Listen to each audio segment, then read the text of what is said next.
Hello and welcome to the Sporting Chancers podcast. This is episode 4. I'm joined by Colm Booth and James McDermott. No Dave Hughes this week, unfortunately. We're just going to start with the sad news about Fabrice Muamba. As we're recording, the latest news is that his heart is beating on its own, and that he's moving his arms and legs. But the long-term prognosis is unclear. So obviously, like everyone else, we're just hoping that it'll be all right. Yeah.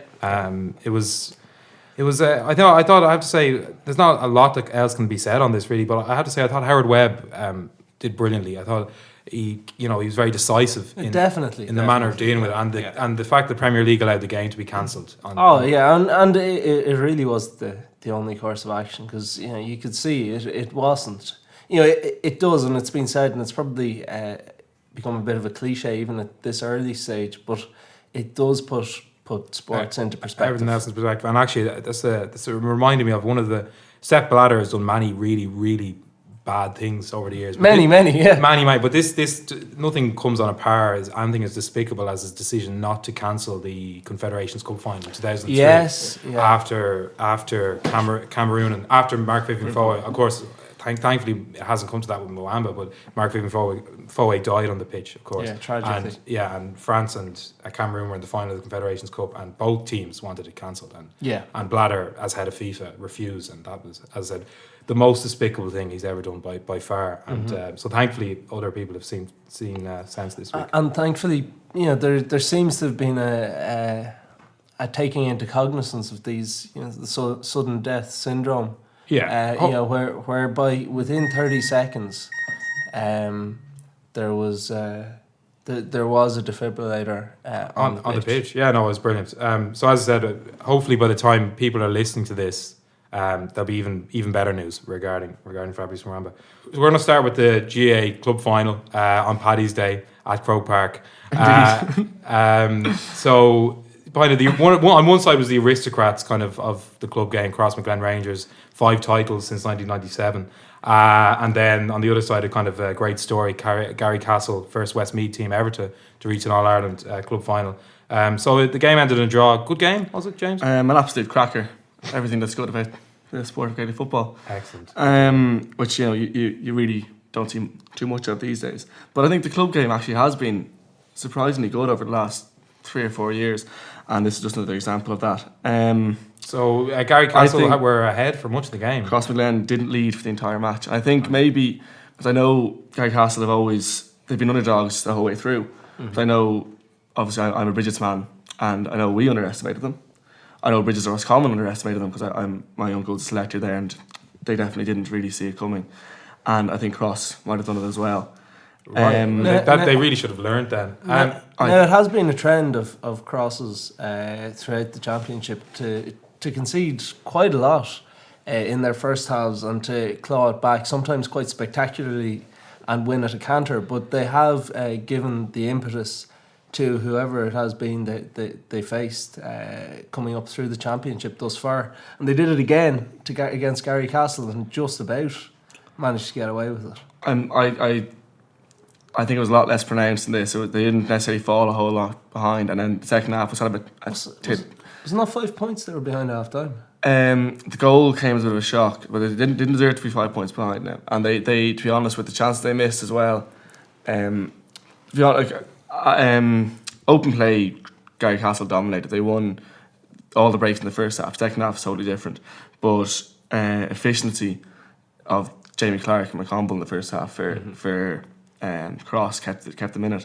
The second half they came extremely strong. See, the game went down to 14 aside between 40 and 45 minutes. I think Gary Castle's man, McHugh, cornerback, had been holding on to Jamie Clark as much as possible because Clark was running riot. Yeah. And Clark is a top quality player. And then you see a ref do what refs should do more often, which is send someone off for persistent fouling. Yeah. Now, I thought Anthony Cunningham, the Gary Castle selector, could have taken McHugh off, and I would have taken him off. But because 14 aside, after Kernan was sent off,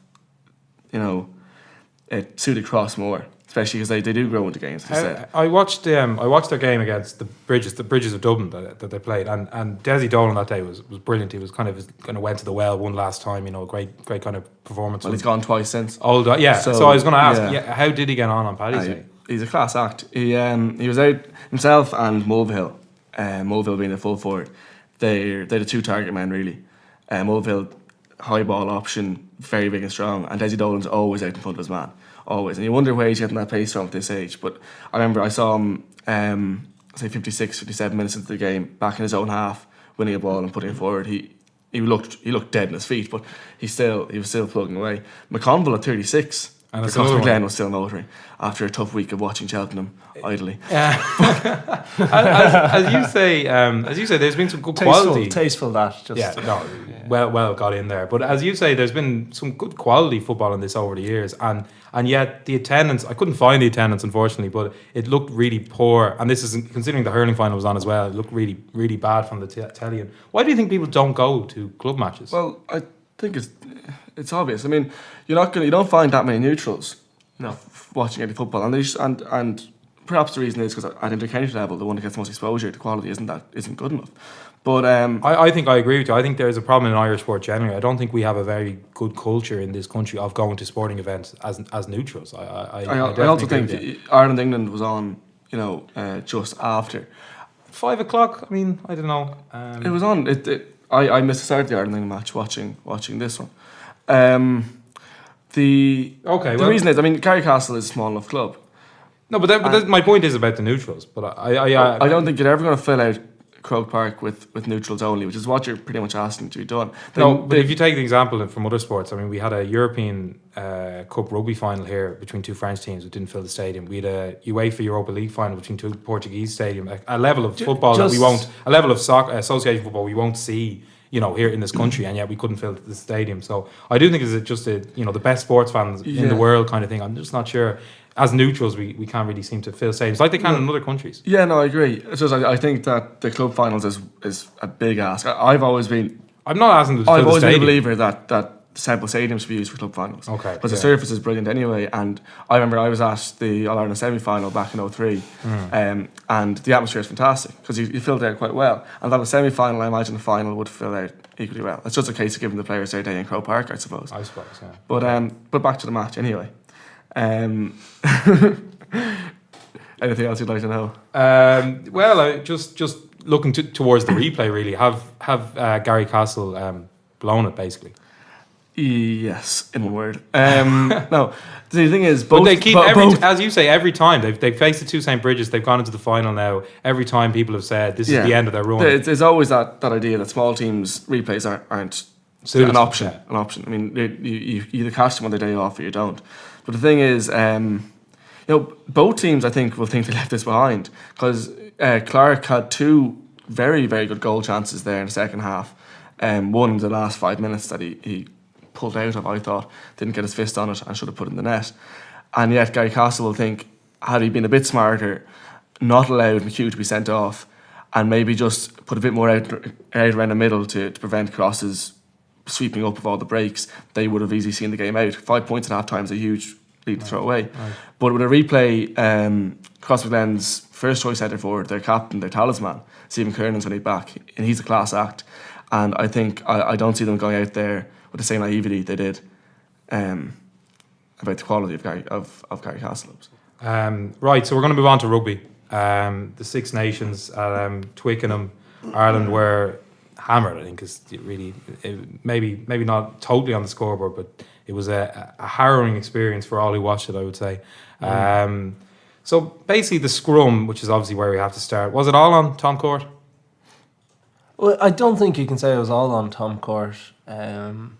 When you looked, Ireland struggled from the first scrum. I think Mike Ross got injured in the first scrum. Was it the very first scrum? I think so. I've read a few different reports. Declan Kidney directly after the game said he got injured 12 or 15 minutes before he came off, which would have placed it at 10 minutes. But I think it looked. There are a few different reports. I think in the Indo it said it was the first scrum he cricked his neck and wasn't right subsequent to that.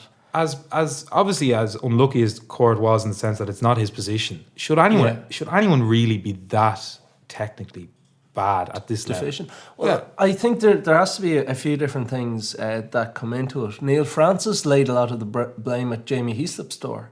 He said that as the number 8, he was looking at the two. Now, personally, I've never played in the scrum. I haven't played an awful lot of high-level rugby, and as such, Oh, Not like everyone else in this room. yeah. Well, no.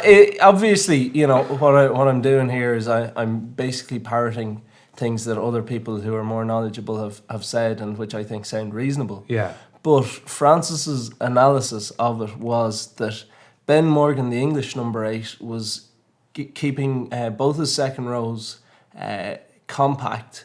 They were pushing through the front row, that their front row was utilising all the energy of the back five pushing through, and were able to use that to demolish the Irish scrum.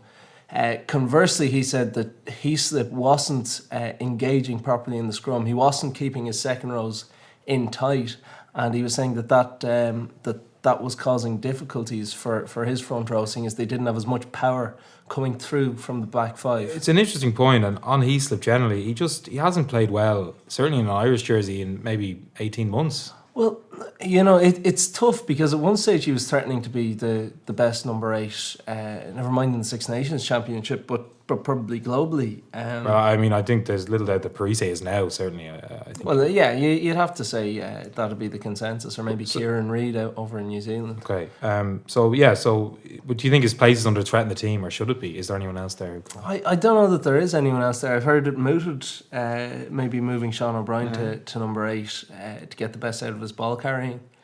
But I mean, that's very much a decision. Where you're moving a guy around positions. I'm not necessarily sure that's what needs to be done. On the guy who makes these decisions, Declan Kidney, like, is his position under threat? It probably isn't. But should it be? I think it ought to be. When you look at him bringing on Tomás O'Leary on, what was it? Was it 49 minutes? That he brought him on, and he was it was just awful to watch. It was painful. It wasn't fair on the guy. He hasn't played to even remotely approaching a level befitting an international scrum half since his awful ankle injury in the run up to the Lions tour in 2009. Right. So basically, do you think they can afford to sack him? I don't think they can afford to sack him. Really, could that be an issue? I mean, with the long contract, like. Well, he's only got a year left in his contract. Kidney? Yeah. Was not offered one pre-World Cup? No, 4 year contract. He was. It was a 2-year contract pre-World Cup. Sure. Was it? Yeah. I'm pretty sure he only has a year left on the contract. I was under the impression it was 4 years. I'm pretty sure it's. But either way, you think his position probably isn't under threat? I don't think it is, and I really do think it ought to be, because if you look at the performances Ireland have handed in since the Grand Slam, they've been absolutely abject. Absolutely. Since 2009, when I think he actually won Coach of the Year that year. He did. Yeah. World Coach of the Year. Since that, it has been really, really difficult to watch this Irish rugby team. Actually, it really reminded me. The game actually really reminded me. If you remember, Eddie O'Sullivan's last game in charge. Yeah, that was also against England. A very similar scoreline. Very similar scoreline. In fact, but in fairness to Kidney, that English team was even worse maybe than this one. Or this one certainly looks in terms of possibly.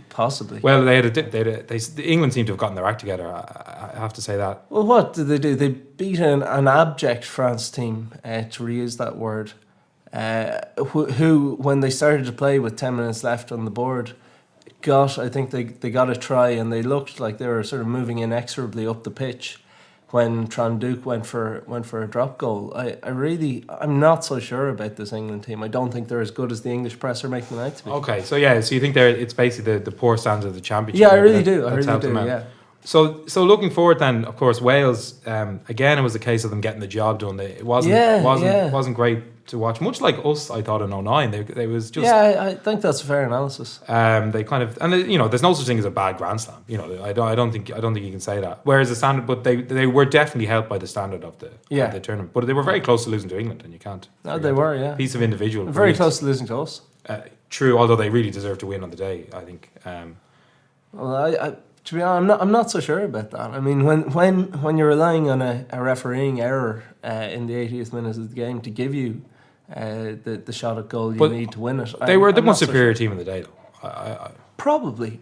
But if you can't make that tell without the help of the referee, without the help of the referee, I'm not sure that. So basically, to look at that, do you think that there's a lot of good young players in this Welsh team? We've agreed on that before. Yeah. Do you think there's a chance that they could dominate, or will it be more like their other Grand Slams where they've kind of come Colm had a great year and then gone off for a few years. Yeah, well, I think it's going to be somewhere a little bit in between, because as reliant as Ireland are on Mike Ross, I think Wales are similarly reliant on Adam Jones at tight head prop. Now, in pretty much every other area of the field, they do seem to be creating squad depth and have options. Even when Sam Warburton was injured, I think Jason Topurich came in and did a really good job at the open side. They have 4 top level locks. They've the likes of Hook and Stephen Jones can come in if Reece Priestland gets injured at out half. So they do have a lot of strength and depth in a lot of areas. But the same as with Ireland, I think tight head prop could be a real worry for them if Jones get it. We definitely saw if you don't have a scrum, you can't win a rugby match. Yeah, well, that's certainly not in a day as wet and windy as it was in Twickenham. It suited England down to the ground, didn't it? Just I look at the overall standard of the competition. Not great. I mean, I looked at the Scotland Italy game. I know. For the first 40 minutes especially were just, again, another just harrowing experience. Yeah, It affected me emotionally. But so I kind of look at the overall standard, and despite, obviously 2 Northern Hemisphere teams were in the semi-finals of the World Cup, so obviously it's not in that bad a state. And France should have won it, as we've said before. But the overall standard this year, I have to say, I'm really looking forward to coming back to the Heineken Cup. I haven't enjoyed it. I'm starting to really enjoy club rugby much more, and this is definitely a process that's that over the years that's come. Obviously, I think a lot to do is with the presentation. I suppose Sky do present the Heineken Cup in a very packaged way, and it does help it. But also the quality is just better at the moment. I like you raised the point before about the idea that the creativity doesn't necessarily get any better at international level, but the physicality does. So, you have the same amount of players breaking down more physical defences and therefore less chance of being creative. And you look at the way France is playing the game, you look at the way England is playing the game, the way we don't really have a plan at all, seemingly, unfortunately. But it's certainly not creative anyway.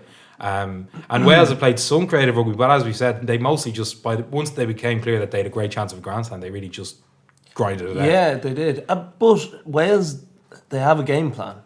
Oh no, they have a game plan. That has to be said, and that's a huge thing. I remember. Well, they have the best coach, don't they? Yeah, they have the best coach, and I remember. I was reading George Hook. Now I know I probably shouldn't, but I was reading his. I was reading his article in the Indo on Sunday. A lot of independence for in the booth household. No. I read it on the internet. I wouldn't buy the paper, But anyway, thank God for that. I do have some standards in some areas of my life. Not that many. Anyway.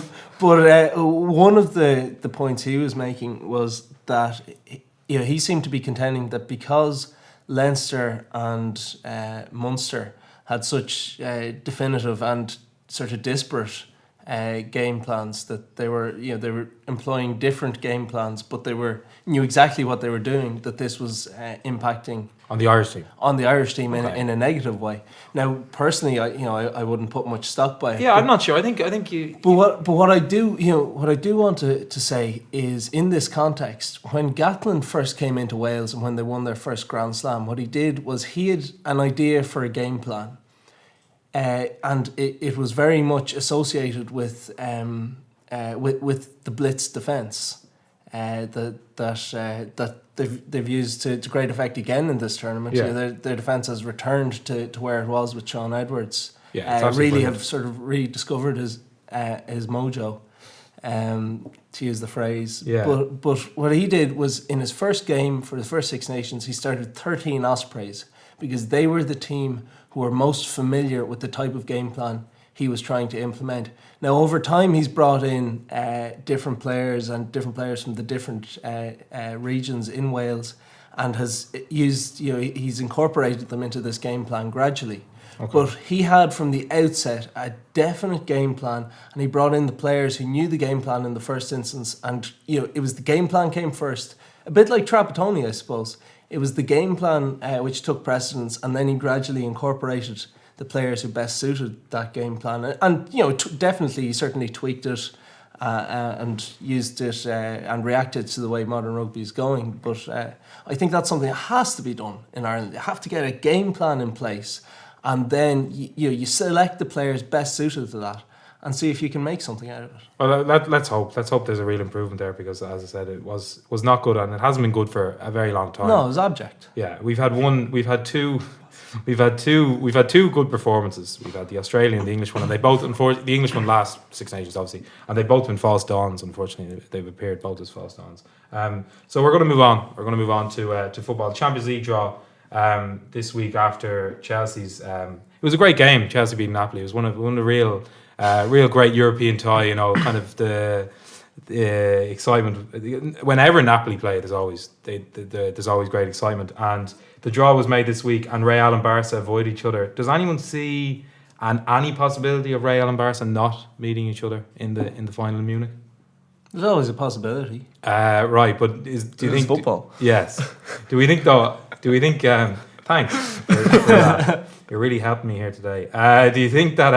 But do you think that maybe Bayern could cause problems, or Milan even for Barca?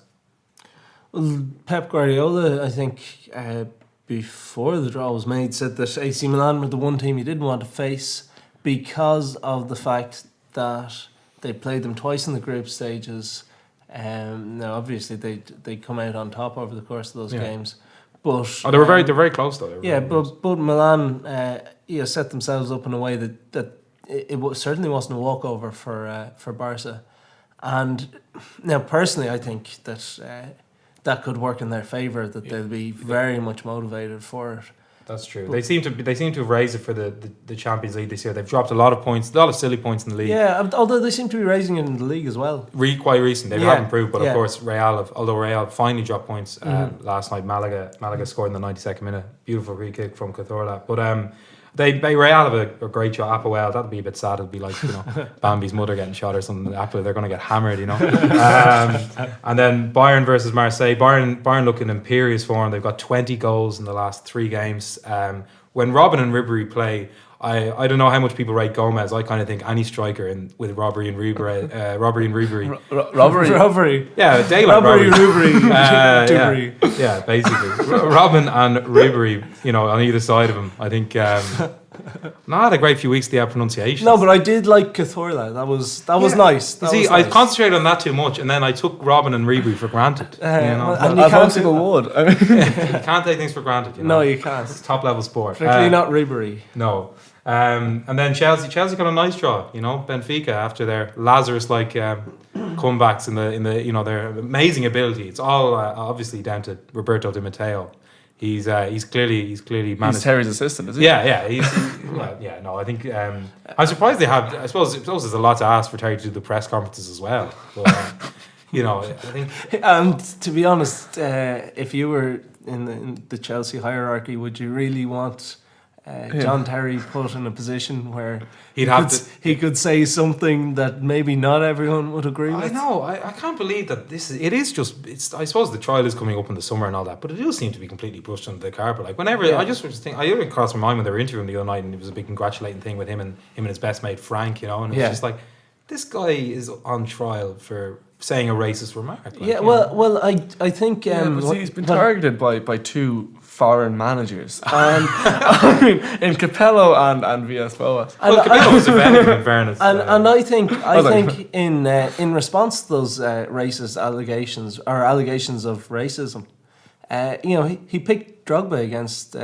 That's true. He picked him instead of Torres. Yeah. So listen, I think this has all been blown out of proportion. He also made a miraculous recovery. We are obviously again we're none of us in the room are physios, but he was supposedly had an operation that would leave him out 6 weeks, according to him and the Chelsea physio, and he managed to play against Napoli after 2 weeks. Yeah. So there's this. If this is like we don't know for sure, but if there is a case that he just didn't fancy it when Villas-Boas was there, then he really is a despicable character, as if we didn't know that already. Because that's what seals it. Yeah. That's what seals it. It would be the only stain on an otherwise a perfect record. Yeah, pretty much. Right, so just have a quick look at the Premier League. There obviously wasn't a lot of games because of the Cup. Man United yesterday. Antonio Valencia, again, it's one of those things, because Wayne Rooney was English, he got man of the match. Which is, again, he was fine. Rooney was great, but he still is English, by the way. Yes. Just so everyone knows, in case there's any doubt out there. He got the man of the match, and then it was even Ferguson was shocked. Even I think Rooney was shocked. Valencia was fantastic. He was unplayable yesterday. And the second goal was a beautiful counter-attacking move, and Wolves were again, to use the word of the day, abject, and they have been for quite a while. And Mick McCarthy's sitting at home laughing, anyway, at least. So that's good for him. I'm not sure if he is laughing. Yeah, well, maybe. I think he'd find it quite sad to see his project go down. He's not Villas-Boas. He's No. not a project. No, but yeah, it's a group of players, and it's not. No one's happy in the situation. I don't know. Also, it nor does it reflect wonderfully on him that he'd signed all those He didn't players leave the club in a great state. What do you mean? He didn't leave the club in a great state. They didn't spend a whole lot of money. He managed to keep them up the first 2 years. Was a very good achievement, and they should never have sacked him the third year, as has been proven. Oh, they should never have sacked him without a replacement. Well, obviously that's the first thing. But I honestly think he was very unlucky to be sacked anyway. But obviously, I think hiring someone who's completely inexperienced has completely exacerbated the situation. They look completely doomed. Right, so we're going to move on. Tennis, Indian Wells this week. Roger Federer. He looks to be. I thought he was absolutely fantastic. Both yesterday he gave a masterclass in serving in the second set against John Isner, who, to give Isner a masterclass in serving while conceding, I think, 9 inches, is an absolutely. What are you laughing at there? Head out of the gutter, please. Maybe. Sorry, no. Right. So basically, we have kind of Djokovic, Federer, and Nadal. And I think I heard an interesting statistic while watching it, was that every year for the last 3 years, 25% of all prize money. All the prize money went to the three of them. Yeah. No, okay. Do we think Murray could break in at any point, or is that break in? Well, he handles 9 inches like Federer. Or isn't there, apparently? Oh dear. Right, we'll have to move on from tennis, unfortunately. We can still talk about tennis. Okay, you're ready to talk. Yeah. Okay. Well, hopefully. Anything else to add? Yeah, well, no. What I wanted to say, and the reason I asked you to bring it up, was that this year Federer has won 3 tournaments and got to the semi-finals in 2 others. It's the first time he's done that in quite a few years. This year, watching in the lead up to the semi-final against Nadal, there was a lot of rain delays, and it meant that the 2 guys in the studio were talking about sort of the state of tennis, and there were a few interesting observations made by the 2 of them that I think are certainly worth relating. One of them was that over the last few years, Federer hasn't actually been playing all that many tournaments. Well, yeah, but there is this idea that he wasn't playing a lot of tournaments. He was kind of trying to make sure his body was fine for the Grand Slams, and it hasn't worked though. He hasn't won in a while. And there was this view that he's finished, but you're saying that looking at him the last week that there is this. If you watch the game, the Federer and Nadal game, I mean, he tightened up a little bit as he was coming close to the win and at the end of the game, but certainly for the first set and for most of the second set against Nadal, and in pretty frankly awful conditions. I think there were 20-25 mile an hour winds being blown around the stadium, and really swirling, and Nadal struggled to deal with the ball. Federer, some of the shots he was playing were absolutely out of this world, and the one-handed backhand, which has been much criticised in the tennis world in terms of it doesn't give him enough power. I mean, he used the versatility it does give him fantastically in order to put Nadal under huge pressure.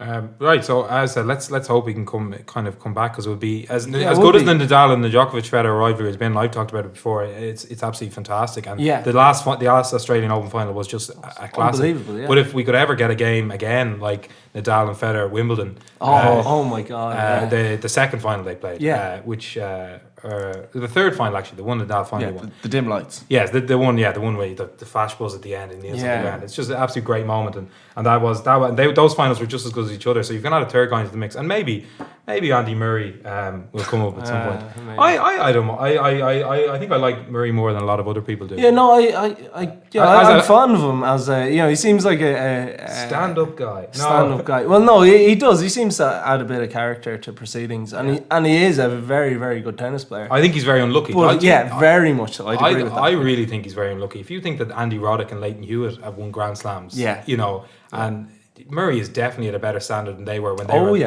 were at their peak, and so Murray is very unlucky. It's not really someone like Tim Henman who basically got everything out of his ability and just wasn't good enough. He wasn't. No. Just wasn't good enough. Murray's definitely good enough. He's just playing in the wrong era, which happens in these kind of sports. In individual sports, you can be very unlucky. Right. We're going to move on. I watched the Irish hockey team yesterday. They were horribly unlucky. It was again a kind of an awful thing to watch. Basically 2 seconds left and there was a corner. You didn't watch this, obviously. I got the game. They lost 3-2 to South Korea.